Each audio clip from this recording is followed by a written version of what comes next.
The greatest trick the devil ever pulled was convincing the world he didn't exist.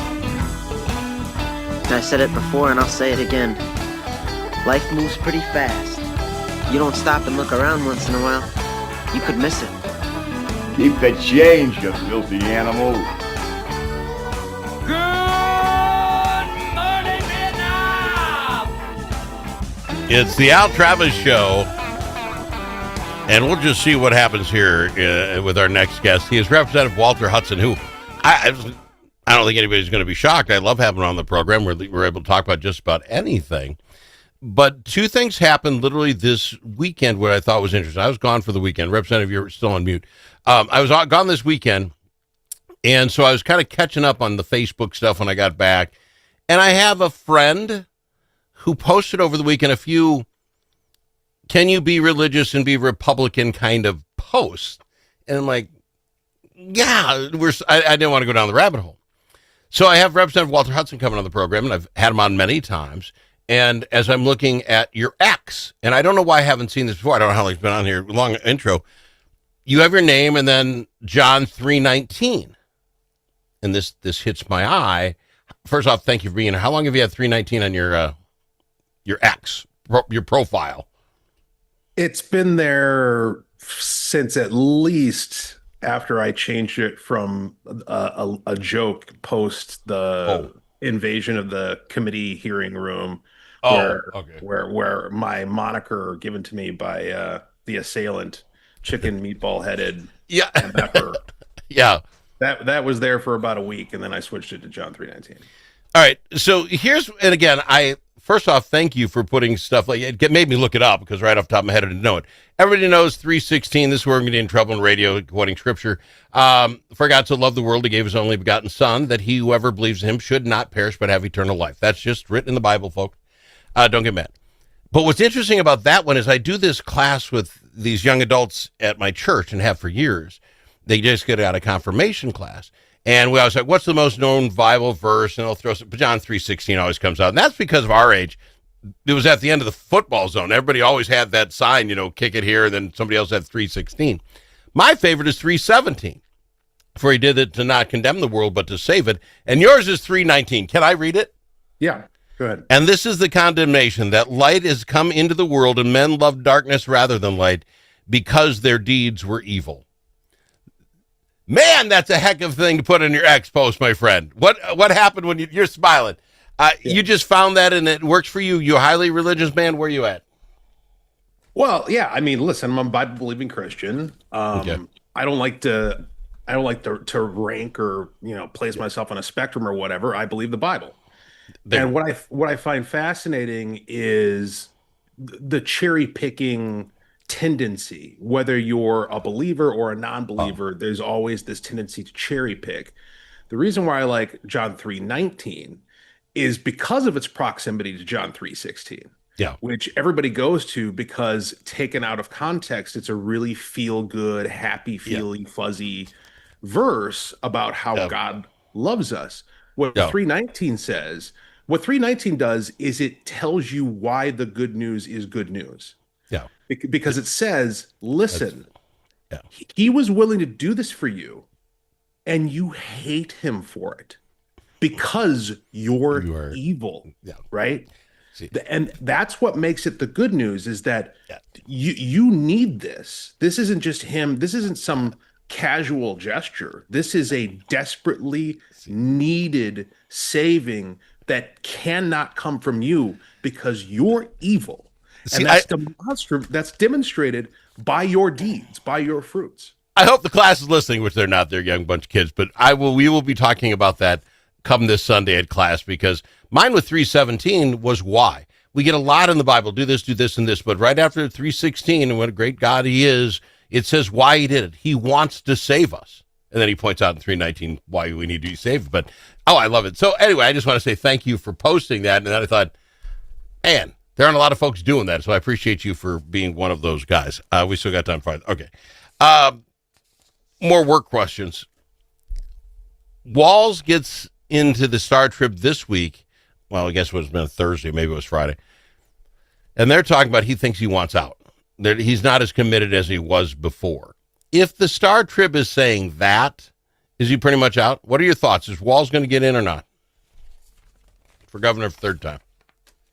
I don't know. I mean, we've talked about this quite a bit, and the line that I've been going with, the thought process that I've been articulating is I think he has no choice but to get in if he maintains his presidential aspirations for 2028. Because, obviously that's been on his mind. He's been touring the nation, he's been touring the country. He was doing it during session when he should have been here governing, doing his job, working through the legislative session that was very difficult. Instead of showing any leadership, he was out flaunting himself all across the country.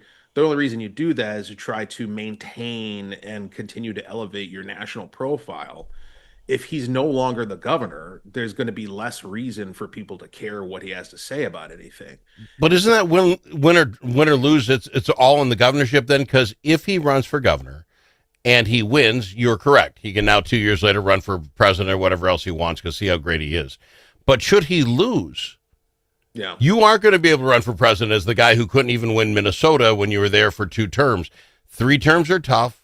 And I want to ask you, when you talk with the other side, do they see the negatives as possibly we did something wrong? I want to throw out fraud.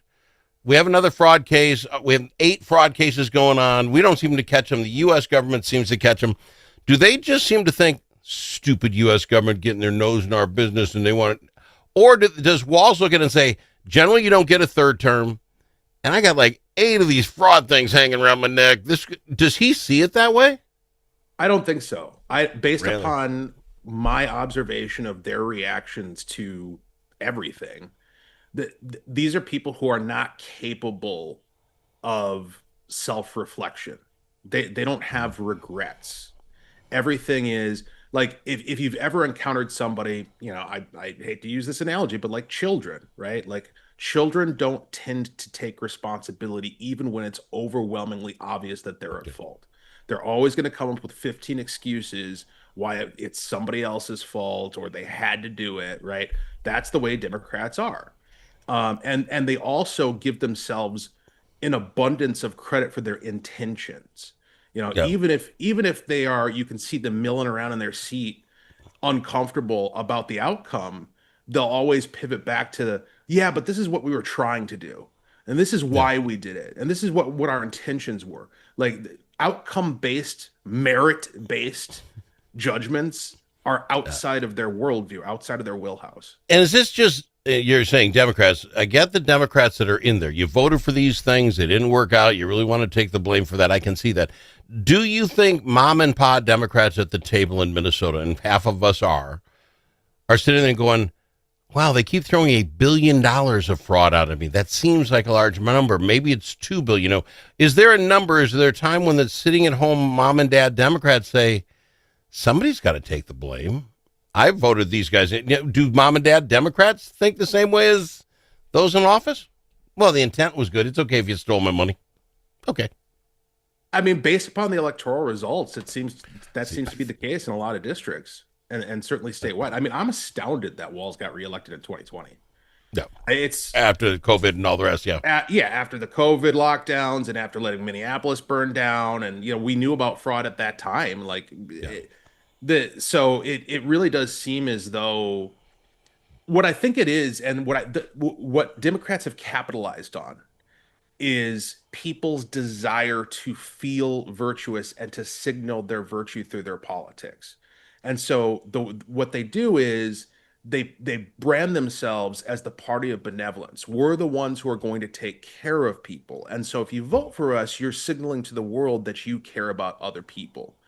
And again, going back to the intention, even if it goes wrong, like in the case of hundreds of millions of dollars, up to $1 billion worth of fraud, they could at least fall back on, well, we screwed up because we care, right? We screwed up because we're But don't you run out of the money? You run out of other people's money. Here's my point. I guess if you're sitting okay, you got a good, you and the wife got a decent job and you're paying the bills, and I'd rather they didn't steal my taxes, but I feel good that at least we're trying. I get that. But at some point, because there are people on that line that once you take too much of my money, now I'm in poverty and I'm taking, and that almost ratchets up by speed. And some really rich folks just say, I can live anywhere. I don't have to live here. Right. isn't there this falls in on itself? You can be, you can give and give and give until there's no money to give, and then now you got to take. Aren't we getting to that point quick? $66 billion of the budget. There are 3 million of us, 5 million of us in the state. I would love to say that the answer is yes, but you have to look at historical examples. You have to look at these blue urban core areas that just keep getting worse and worse and worse. And then you get to contrast it against what Trump is doing in DC right now, where people are like, oh my gosh, an urban area can actually be beautiful and we can be proud of it and safe. But what do they keep voting for? They're going to vote for Zoran Mamdani in New York. Yeah. They're likely going to vote for Omar Fattah in Minneapolis. And we know that there's no real end to how far this can go because we've seen the Soviet Union. We've seen Mao's China. We've seen that as things continue to get worse and worse and worse, the scapegoating and the blaming of others just metastasizes and transforms into another victim group.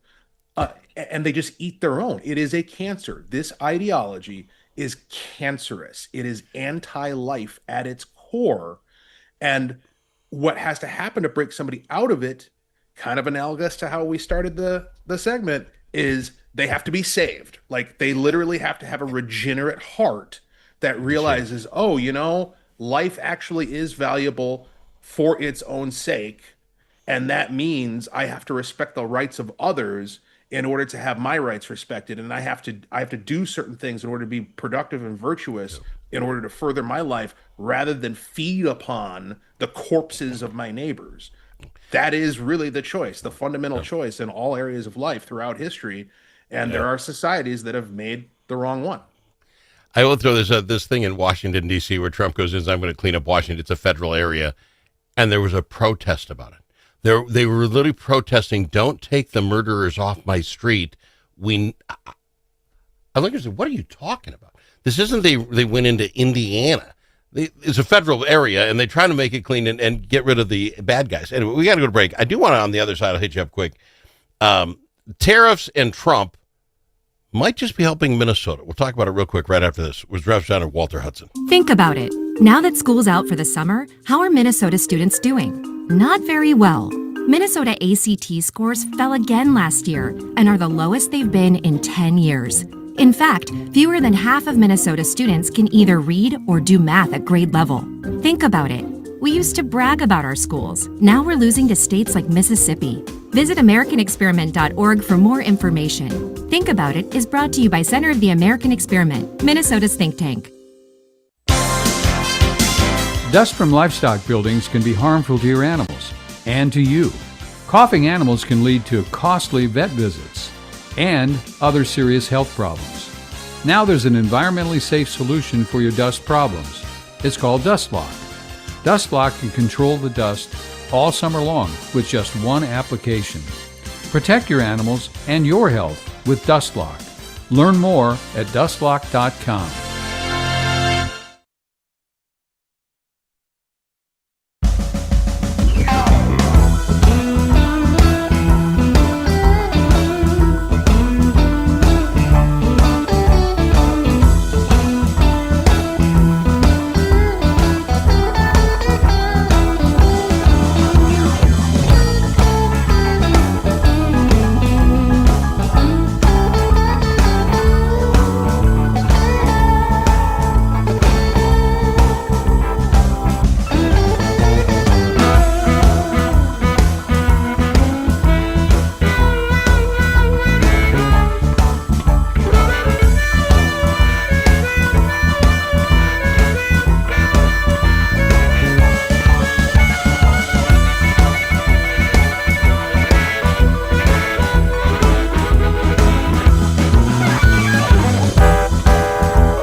Are you kidding me? You know that comment you said to the radio? The thing that we got wrong? Clearly, Brussels sprouts are the worst vegetable. Call us and let the world know your thoughts. 855-257-7469. That's 855-ALS Show. We've got Representative Walter Hudson on the program. Representative, today a story in the Star Trib that there are 4 words that made it a completely different story. When you read it, people read it, I want you to read it this way. Do you, real quick, I wonder if you get, well, let me do the story first. In the Star Trib, they talk about Cambria, the countertop folks, bringing a manufacturing plant from Canada to Randolph, going to cost $80 million to construct, jobs for that sort of thing. 300 jobs apiece in Minnesota. So, and Cambria, God love them. I love their building on, I think that's 169. But the other thing, they help the St. Peter Country Club. They put their countertops in. The thing looks like $1 million. Beautiful. But anyway, that all being said, side note, get back out. In the story, it mentions that they've decided to do this even though profits are down, tariffs are up. Donald Trump's tariffs has, if you will, forced, the guy seemed very happy in the story, for Cambria to bring their manufacturing back to Minnesota.